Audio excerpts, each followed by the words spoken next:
भाई जो गुरु बचन पे डट गे कट गे फंद 84 के।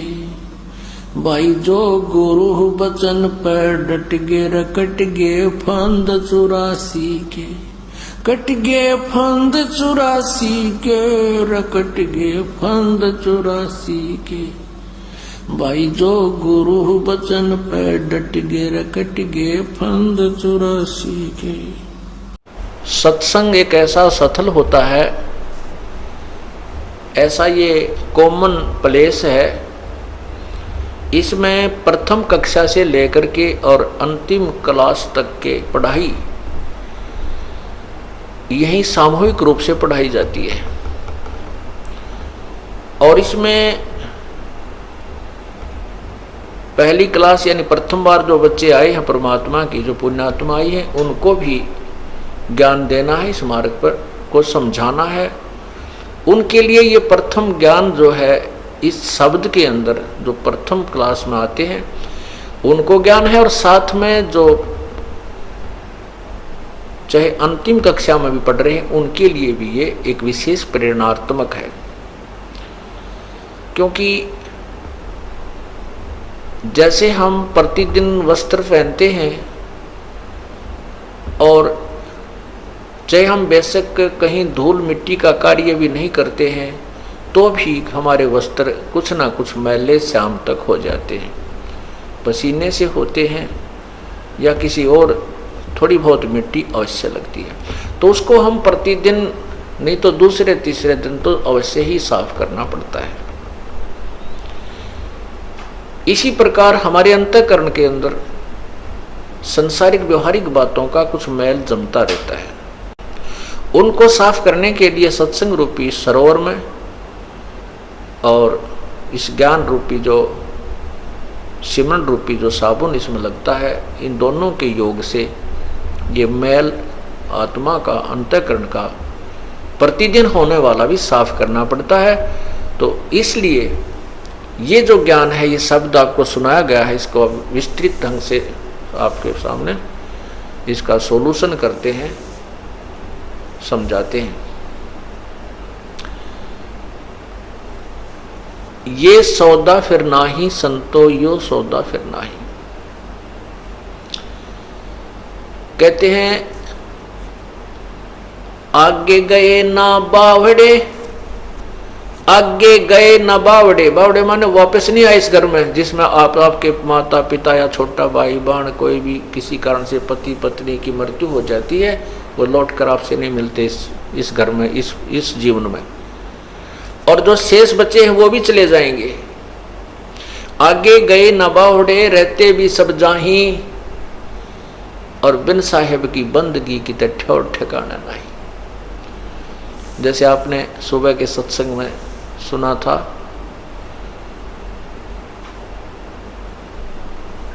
पतझड़ आवत देख कर, पतझड़ आवत देख कर बन रोवे मन माही। वो ऊंची टहनी पात थे अब पीले हो जाही। यानी बसंत ऋतु जब आती है उसमें सभी पत्ते पीले होकर के, पूर्व वाले जो पत्ते थे वो सब पीले होकर के सूख करके जमीन पर गिर जाते हैं और नई कोपलें तुरंत फूट आती हैं। तुरंत ही हफ्ते के अंदर ही उनमें इतनी बड़ी बड़ी इतनी पत्तियां होकर के वृक्ष हरा भरा हो जाता है, 10 दिन के अंदर, 15 दिन। और पहले वाले पत्ते सभी टूट टूट कर नीचे गिर जाते हैं।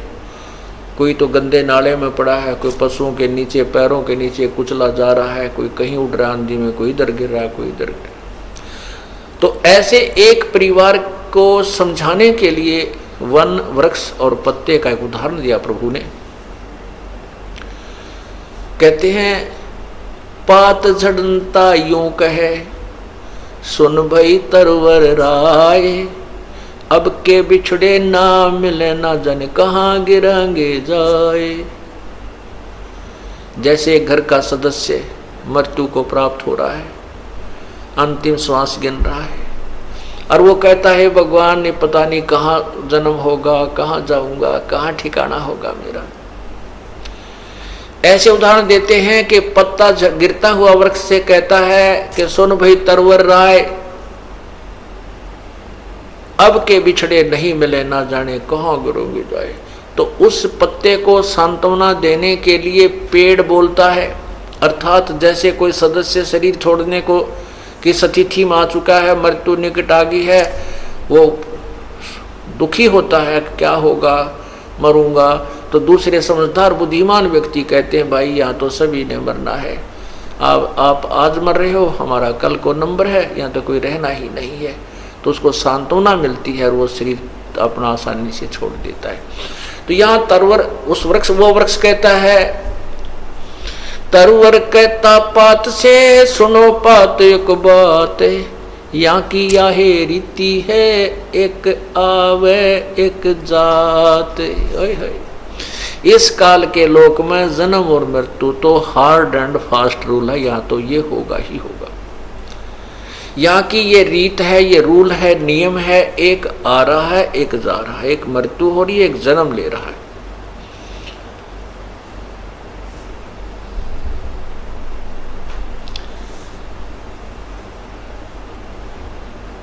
बेटा जाया खुशी हुई, पुत्र उत्पन्न हो गया और थाली बजाया करते हैं। राजा लोग तो बैंड बाजे बनाकर बजा बजू का खुशी प्रकट करते हैं, गुद्दा गुद गुद्दा गुद, सब खुशी मनाते हैं भाई राजा का लड़का हुआ है।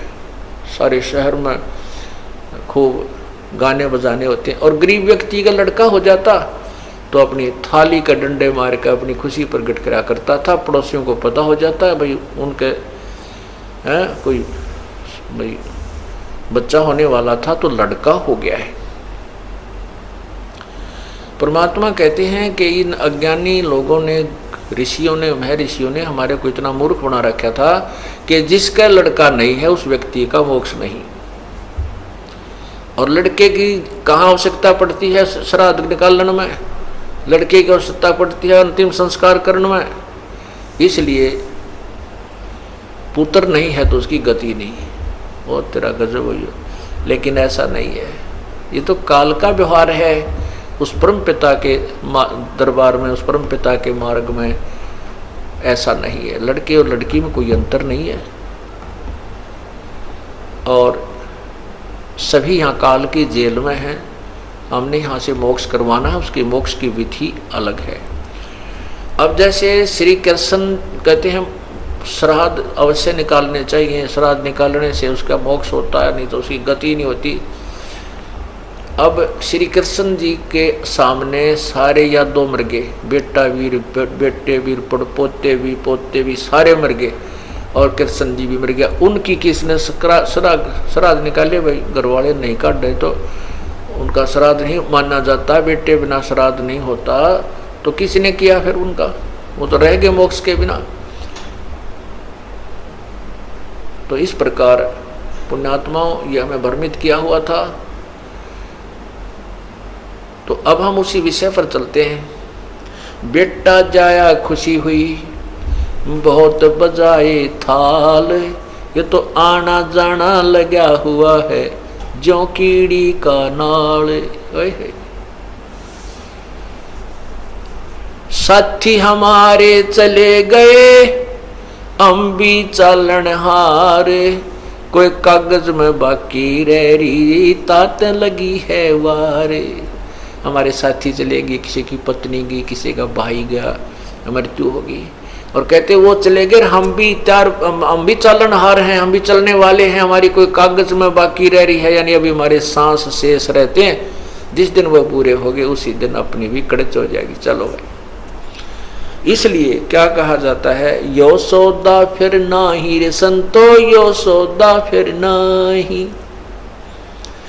ये सौदा, ये मानुष जीवन, और इस मनुष्य जीवन के अंदर हमारे को, इस मनुष्य जीवन के अंदर हमारे को तत्व ज्ञान प्राप्ति और पूर्ण संत की प्राप्ति, पूर्ण भगवान का मार्ग मिल गया।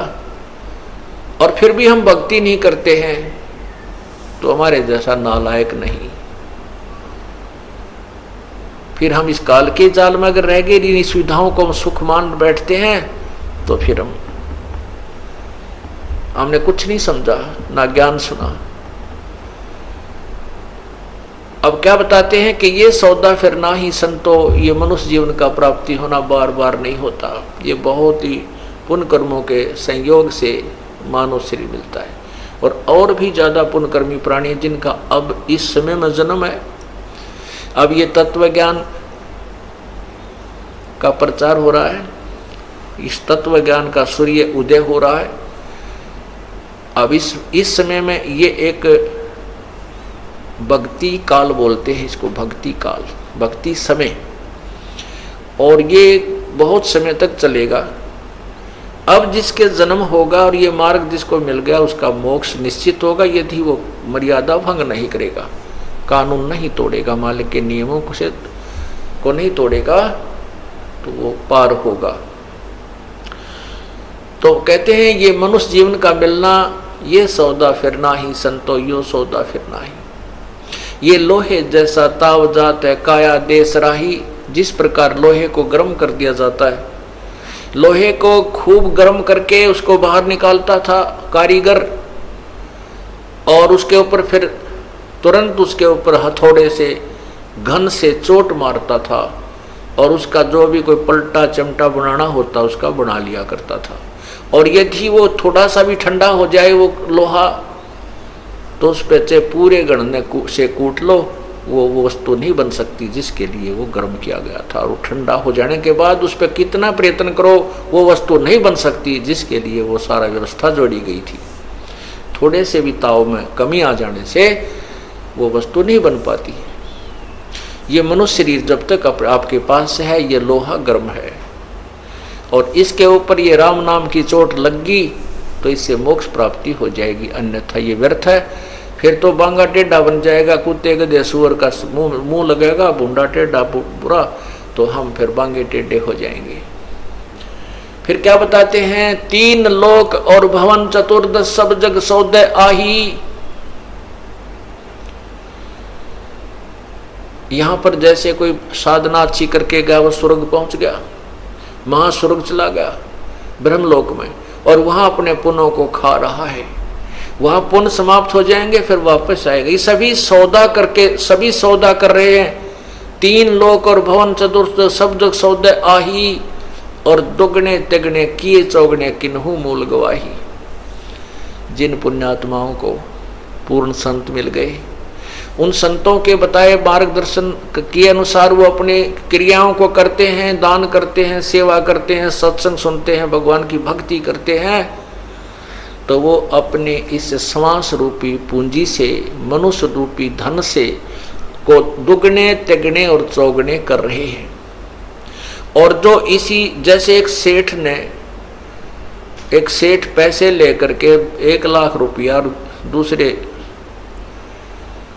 कहीं चला जाता है, दूसरे शहर में, वहाँ किराए पर कोई मकान ले लेता है, किसी धर्मशाला में कमरा वगैरह लेता है, और वहाँ एक दूसरा जो है वो भी वहाँ गया हुआ है, वो भी अपना बिजनेस करने गया है, सौदा करने गया है, दूसरा भी सौदा करने गया है, दोनों ने वहाँ कमरे लिए हैं।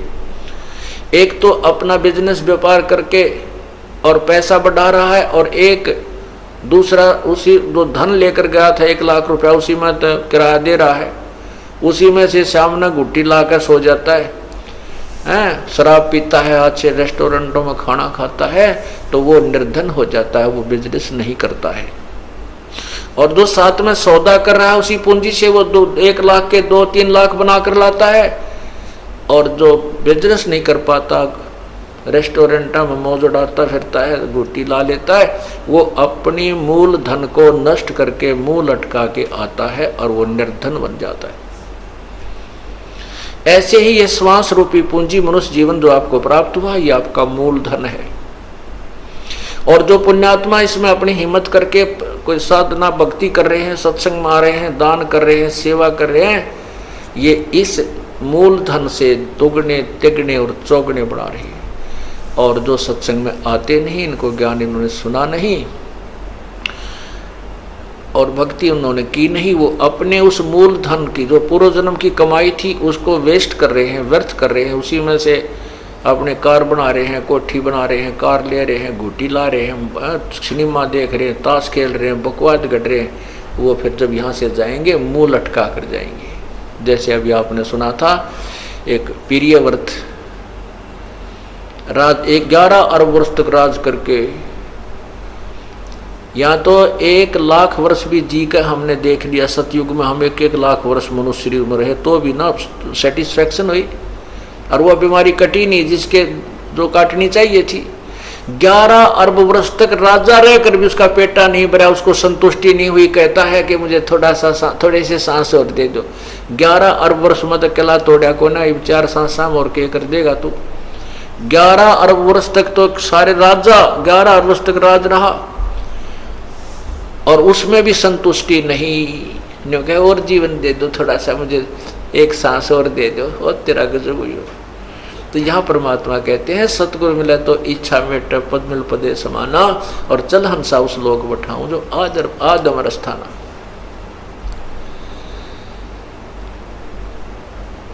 तीन लोक और भवन चतुर्दश सब जग सौदे आही, दुगने तिगने किए चौगने किन्हो मूल गवाही। फिर क्या बताते हैं,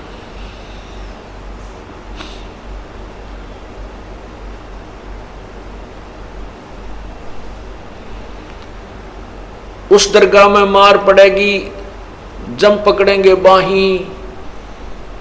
उस पर धर्मराज के दरबार में यम के दूत, जो यहाँ पर कोई सारी पृथ्वी का राजा है जिसने भक्ति नहीं की, वो अपना पिछले जन्म का जीवन ही व्यर्थ किया, उसने वही मलाई खाई है, और वहां ले जाकर के बाजू पकड़ कर ले जाते हैं और वहां खड़ा कर देते हैं धर्मराज के सामने।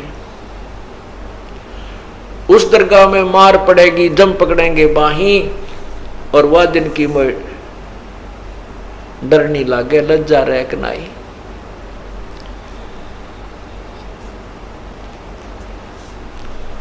फिर क्या बताते हैं कि नर नारायण दे ही पातु फिर 84 जाही। इतना सुंदर शरीर भगवान ने अपने जैसा शरीर आपको दिया है। नर का जो शरीर है नारायण जैसा है, परमात्मा अपने ही जैसा है, अपने ही उनिहार है, अपना सृजनहार, हमरे ही उनिहार है, हमारा सृजनहार, हमारे ही उनिहार, हमारे ही जैसा, हमारे जैसा मनुष्य जैसा शरीर का, लेकिन उनके शरीर के मटेरियल में अंतर है, हमारे में उनके शरीर में मटेरियल में अंतर है। उस परमात्मा का शरीर वो काया ऐसनाविरम 5 तत्वों से बनी काया प्रभु की नहीं है, हमारी 5 तत्वों से बनी है। जैसे एक सोने की मूर्ति हो, एक मिट्टी की, हम मिट्टी की मूर्ति है, प्रभु सोने का शरीर युक्त है। उनका शरीर समझो इतना तेज एक नूरी तत्व से बना है।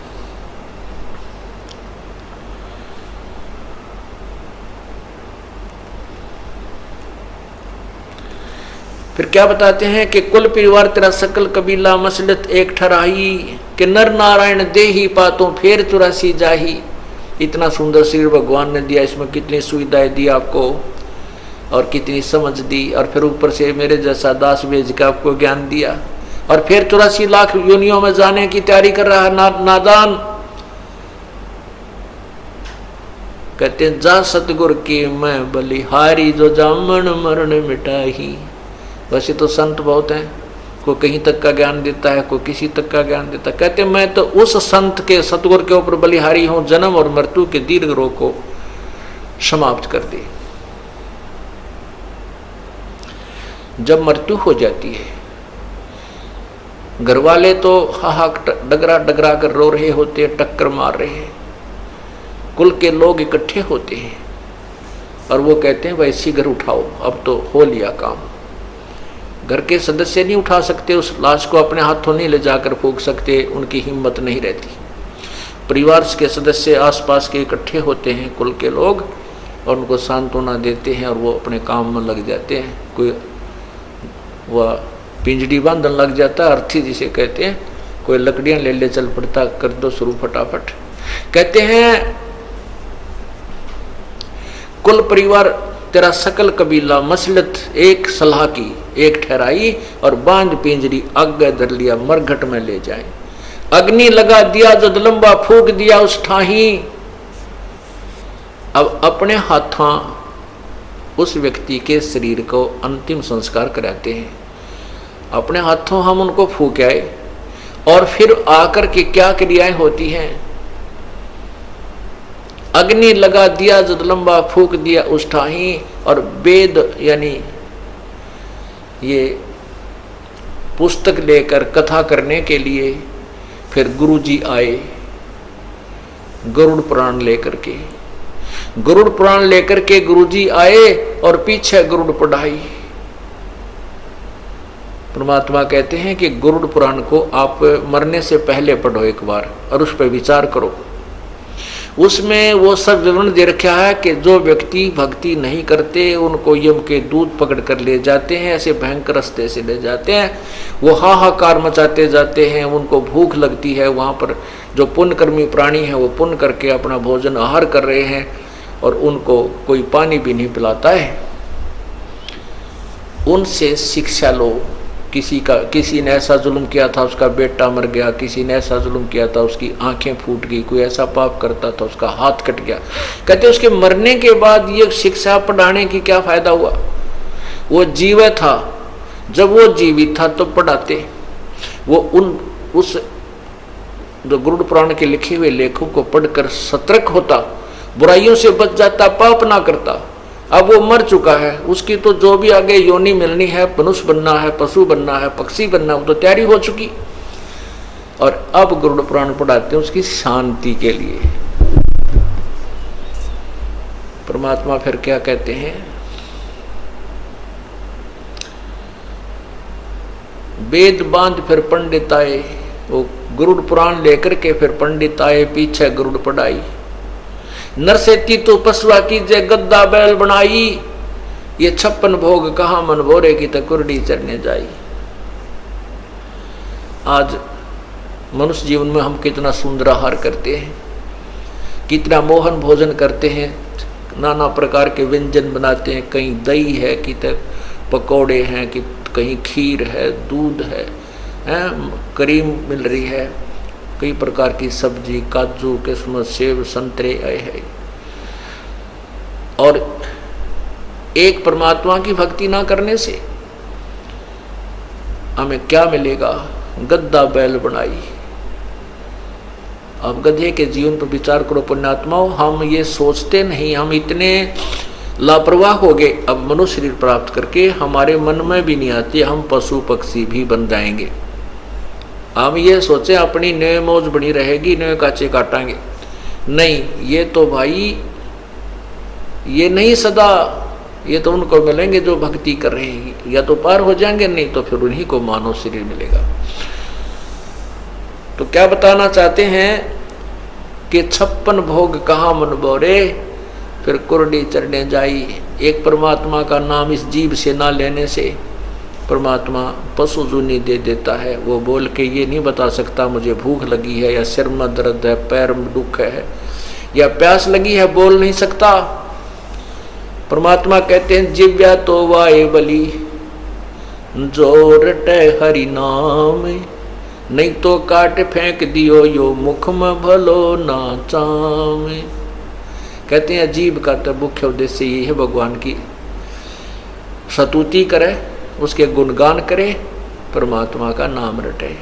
अगर यदि ये काम नहीं करते हो, ये भगवान की महिमा और गुणगान, भगवान की जो है ना जाप आदि नहीं करते हो, तो इस जीव की कोई आवश्यकता नहीं। इस चाम को इस मुंह में रखने की कोई आवश्यकता नहीं।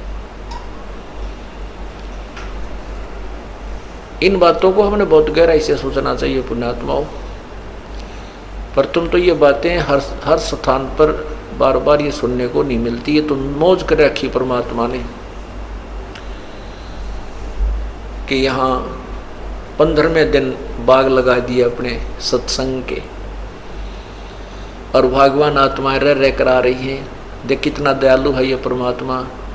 अपनी प्यारी आत्माओं को पहले तो सुख देता है, दुखों को दूर करता है, और फिर इनको रुचि बनाता है कि हो देख ये पैसा मेरा वहाँ बर्बाद होना था, आज भगवान के पुण्य में लग रहा है। ये समय मेरा वहाँ हॉस्पिटल में लगना था या किसी और वहाँ लगना था, और आज परमात्मा के चरणों में आ रहा हूँ।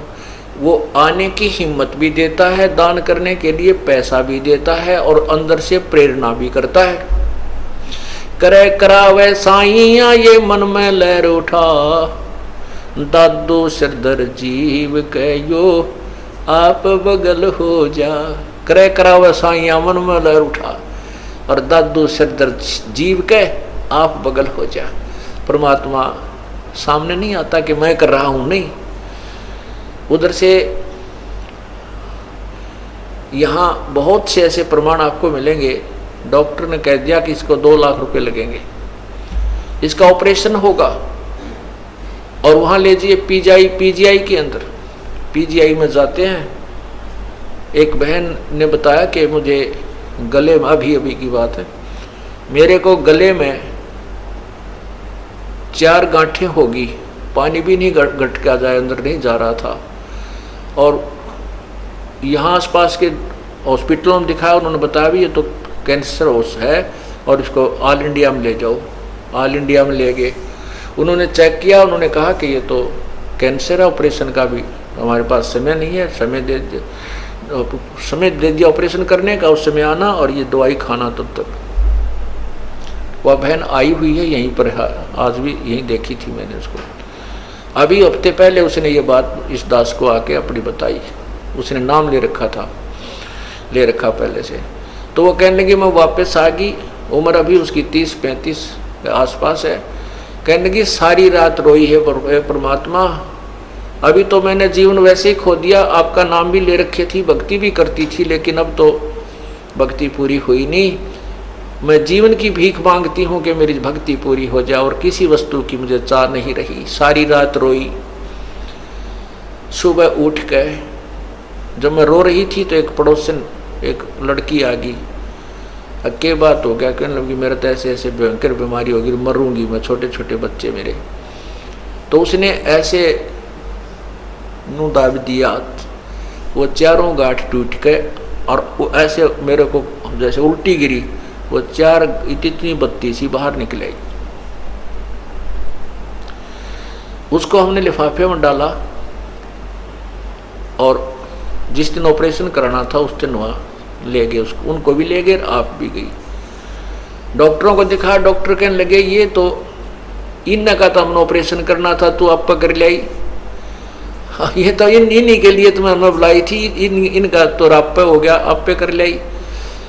और ऐसे कहते मुंह बाके देखा वन्यारे जख्म ने, बोले जाओ ठीक हो जाएगी, अपना इंजेक्शन दवाई दे दी, ठीक हो जाए, अब कुछ नहीं, तेरा सब ठीक है। बोलो सतगुरुदेव की जय।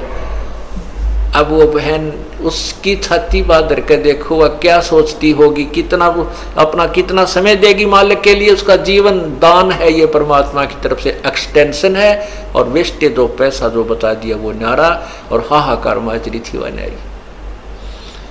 वह बहन यही खड़ी होगी मेरे ख्याल में, सुनीता आई हो तो खड़ी हो एक बहन, सुनीता बहन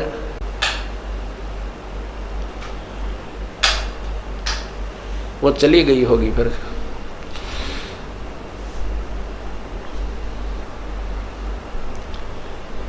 तो कहने का भाव ये है पुण्यात्माओं,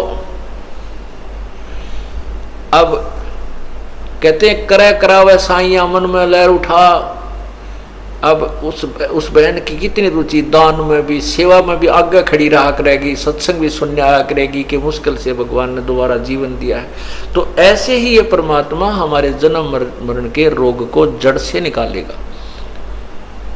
तो क्या बताते हैं, नर से तू पशुआ की जय गद्दा बैल बनाई, ये 56 भोग कहाँ मन बोरे, कहीं कुरडी चरने जाई। ये 56 भोग कहाँ मन बोरे। पुण्यात्मा बहुत गहराई से सोचा करो इन बातों को जो आपको बताई जाती है। कोई शौक नहीं है, हम कह रहे हैं तुम सुन रहे हो, ये कहन सुनन तक नहीं रखना। ये बातें कहन सुन की नहीं, ये कर पाड़ने की हैं, ये केवल सुनन तक सीमित नहीं रखना। इनके ऊपर कदम टू पॉइंट आपने चलने का प्रयत्न करना है। सहारा भी भगवान देगा, कबीर परमात्मा आपको सहारा भी देगा। हम उसी के सहारे से इस काल के साथ संघर्ष कर सकते हैं। जीव के बस की, जीव की कोई औकात नहीं है। कहते हैं ब्रह्मा का आसन खिसा जब सुनी काल की गाज, यो काल जब दहाड़ता है, गरजता है, ब्रह्मा जैसे, ब्रह्मा विष्णु महेश जैसे के जो है ना, उसके आसन भी थर्राने लग जाते हैं। और अर्जुन जैसा योद्धा देखकर उस काल को कांप रहा था, तो बाकी किसके विषय में कहें कि इस काल से कौन सुरक्षित हो सकता है। ये तो कबीर परमात्मा के सामने इस काल की दाल नहीं गलती, नहीं तो 21 ब्रह्मांड में यो सब के ऊपर प्रभु है, केवल कबीर परमात्मा के सामने ये नतमस्तक हो जाता है। उसकी चर्चा के जहां चलते वहां आसपास भी नहीं रहता ये।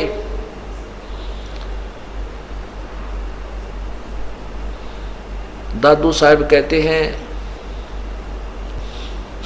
केरी नाम कबीर का ये विषम काल गजराज, दादू भजन प्रताप से यो भाज्य सुनकर आवाज। जैसे हाथी एक बहुत बड़ा शक्तिशाली जानवर है, ये तो समझो काल है, ये अन्य प्राणियों से तगड़ा है। और शेर के ऊपर केहरी परमात्मा कबीर साहब की जो शक्ति भक्ति और उसकी महिमा को समझो, ये बब्बर शेर है, केहरी है। और हाथी कितना तगड़ा हो और शेर एक दाड़ मार दे तो हाथी लीद कर देता है, इतना घबरा जाता है हाथी शेर की चिंगाड़ सुनकर, दहाड़ सुनकर। ऐसे ही कबीर परमात्मा के नाम से काल इतना भयभीत हो जाता है कि ये लीद कर जाता है, उस आसपास के क्षेत्र को छोड़ जाता है। ये सत्कर मानना। तो कहने का भाव ये है कि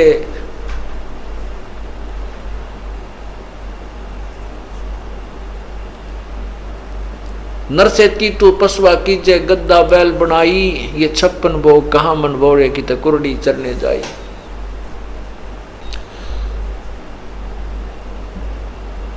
फिर क्या बताते हैं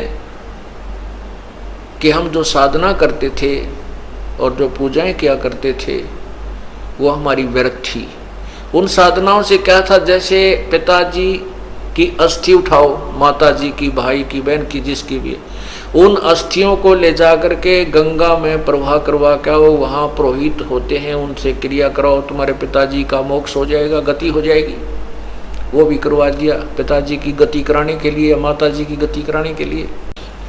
उसके बाद क्या हुआ कि अब इसके जो है ना श्राद्ध निकालो, 13वीं करो, फिर 17वीं करो, महीना करो, फिर वर्ष 6ठा महीना करो, फिर वर्षी करो, किस लिए कि इसकी गति होगी। फिर कहते हैं अब श्राद्ध निकालो, इसकी गति हो जाएगी, श्राद्ध निकालो। परमात्मा कहते हैं अरे तेरा गजब यो गति कराने लगे थे, कहां से और कहां जा छोड़ा। क्या कहते हैं, परेत सिला पे जा बिरजे पितरों पिंड भराई, बहुर श्राद्ध खान को आए काग भय कलमाही। अब श्राद्ध के दिन आओगे, आसोच लग जाएगा, परसों चौथे। अब देखना, देखिए भगवान किसे बौड़े बना रखे हमारे कोई नादानों ने। जबकि आपको दिखाया था विष्णु पुराण में कि श्राद्धों में क्या लिखा है कि पितरा के श्राद्ध करे तो 2, 4, 8, 2, 4, 6 ऐसे कहते, 2 ब्राह्मण हो, 4 हो, 6 हो, 8 हो, इवन नंबर में।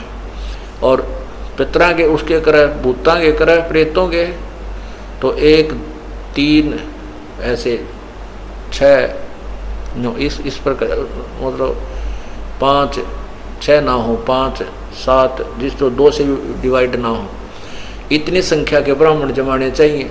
और फिर लास्ट में ये लिख रखा है कि एक योगी अगर 1000 ब्राह्मणों के सामने बैठा दिया जाए तो उन ब्राह्मणों का भी पेड़ा पार कर, यजमान का भी करे, तो फिर पुण्यात्मा आप जो है अब योगी हो गए हो। गीता जी में लिखा कि अर्जुन कि जब दूसरे अध्याय का 40वां श्लोक है कि अर्जुन जब नाना प्रकार के भ्रमित करने वाले, नाना भिन्न भिन्न प्रकार के भ्रमित करने वाले ज्ञानों से जब तेरी बुद्धि हटकर एक ज्ञान पर रुक जाएगी तब तो तू योगी होगा। तो ये तत्व ज्ञान सुनने के बाद जो भिन्न भिन्न वर्णित करने वाले ज्ञानों से तेरी बुद्धि हट जाएगी, तब तो तू योगी होगा, तब तो तू भगत सही बनेगा, तब तेरी भक्ति प्रारंभ हो जाएगी। तो यहाँ लिखा है कि कोई योगी 1000 ब्राह्मणों के सामने एक योगी यानी तत्वदर्शी संत से प्राप्त नाम प्राप्त प्राणी उनको उनके सामने ला दिया जाए तो उन ब्राह्मणों का भी उद्धार करे, यजमान का, क्योंकि वो ज्ञान सुनाएगा, परमात्मा की यथार्थ कथा सुनाएगा, उस सच्चा ज्ञान बताएगा और परम संत के पास ले जाकर पूरे परिवार का भी और उन ब्राह्मणों का भी कल्याण करवाएगा, उनको ज्ञान समझाएगा, उनका बेड़ा पार करवा देगा। तो हम क्यों ना वो काम करें जो जिनसे हम अपने पितरों की मोक्ष चाहते हैं, उनसे वो मोक्ष भी ना होता उनका। अब देखो क्या होता है, क्या बताते हैं। अरे भोली सी दुनिया सतगुरु बिन कैसे सरिया, रे भोली सी दुनिया सतगुरु बिन कैसे सरिया। अपने लला के बाल उतरवावे देखो कैंची ना लग जइया। एक बकरी का बच्चा लेके उसका गला कटैया, रे भोली सी दुनिया सतगुरु बिन कैसे सरिया। कहते हैं एक बुढ़िया जाकर गुड़गांव माड़ी पर या अपने इष्ट स्थान पर जहाँ जिसकी पूजा है कि लड़के या लड़की के बाल उतरवा काने, पहले जो बच्चा जन्म होता है वो सूचे बाल भगवान का चढ़ाने उस धाम पर चढ़ा कर आएंगे। और वहां जाते हैं, बुढ़िया अपनी पुत्र वधू को साथ ले जाती है और साथ में पोता या पोती होती है। वह नाई बैठा होता है उस इष्ट धाम में बाल तारनिया काटनिया। तो बुढ़िया कहती है अपने उस नाई को कि भाई नाई के देख पोता या पोती जो भी है मेरे बेटे या बेटी का कच्चा सिर से भाई सहज सहज के कैंची लाग जाए, देख रहे सहज सहज बाल काटिए। और फिर वहां मूर्ख बना रखा है उन अनजान लोगों ने, पुजारियों ने और गुरुओं ने कि माता के एक बकरा चढ़ा तेरा बेटा बेटी सुखी रहेगा। अरे तेरा गजब भैया, अपने बच्चे की जीवन की सुरक्षा के लिए और दूसरे के जीवन को लेकर के वहां कटवा रही है। और अपने बच्चे को तो इतना प्यारा लगा, इतना कैची लगने का भी डर, और एक बकरी का बच्चा लेकर उसका गला कटवा दिया, उसको भेंट चढ़ा दिया उन मूर्खों के कहने से वहां पत्थर की बनाई हुई मूर्ति पर। और स्वाद करें वह पुजारी वहां बैठे जो बेकारे हैं वो उन बकरों को मरे हुए को खावें। फिर कहने ऐसे लगे कि मारो मैं तुम्हें चढ़ा जाऊं, क्यों फिर उसने वो अपना गितौर बेचे, घने कट जाते वह खराब हो जाता, वो सारे न खा नहीं सकते मोटे पेटों वाले। तो इसलिए उन्होंने अपने हिसाब से समाज को गुमराह करते रहे। तो क्या कहते हैं कि वह बुढ़िया फिर क्या करती है, इतने बाल लेवेगी सरके को और वहाँ चढ़ाएगी मंदिर में। वहाँ पुजारी बैठा होता, वो अलग अलग छांटता रहता, उन बालन उठा के कट्टे में गाले जा, और शाम के समय उन बालों को बाहर कुर्डियाँ पर फेंक जाता। वो पुजारी अपने घर ना ले जाता, वो बैंक में जमा ना कराता, उन बालों को वहीं फेंक देता बाहर अड़ंगे में शाम के समय। तो परमात्मा कहते हैं इन बालों को अपना ना आप काट कर अड़े फेंक दिया करो, कहीं नहीं जाना कि ठगवाने के लिए, इनसे कोई मोक्ष नहीं है। कहते हैं रे बोली सी दुनिया सतगुरु बिन कैसे सरिया। अपने लला के बाल उतरवावे देखे चीना लग जइया, और एक बकरी का बच्चा लेके उसका गला कटिया। रे बोली सी दुनिया, ये तो पाप इकट्ठा कर लिया, पुण्य कहाँ। फिर बताते हैं काचा पाका भोजन बना के माता धोकने गईया, और जिस माता ऊपर कुत्ता मुत्ता वो क्यों ना मर गईया।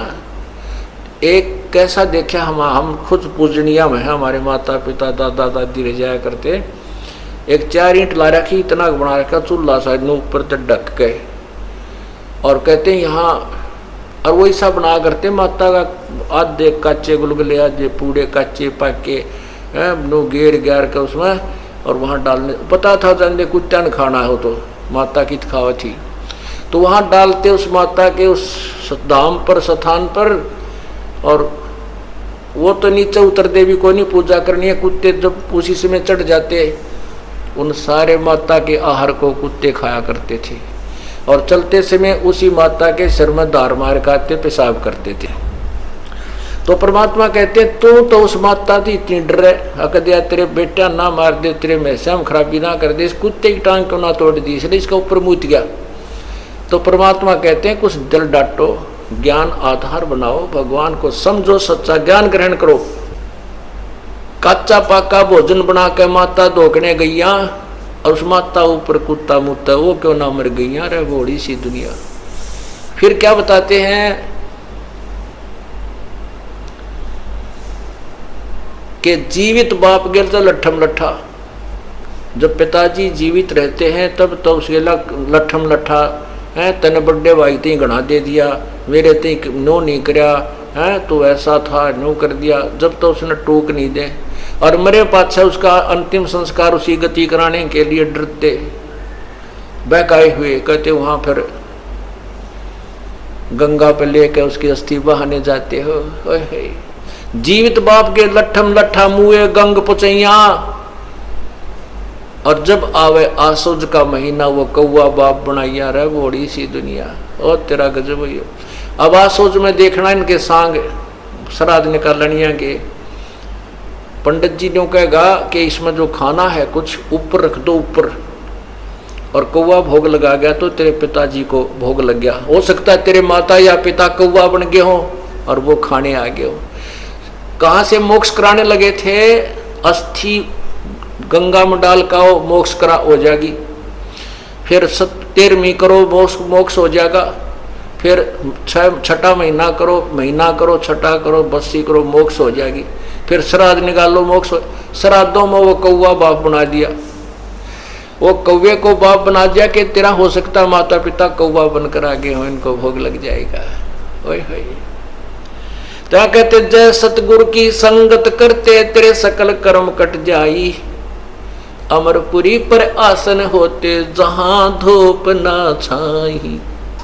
यदि सतगुरु सच्चे संत की तत्वदर्शी संत की संगत करते, ये सब झंझट मिट जाते, सब पाप कट जाते, सब कर्म कट जाते, और सतलोक में तुझे ये स्थान मिल जाता, तेरा पूर्ण मोक्ष हो जाता। बोलो सतगुरुदेव की जय।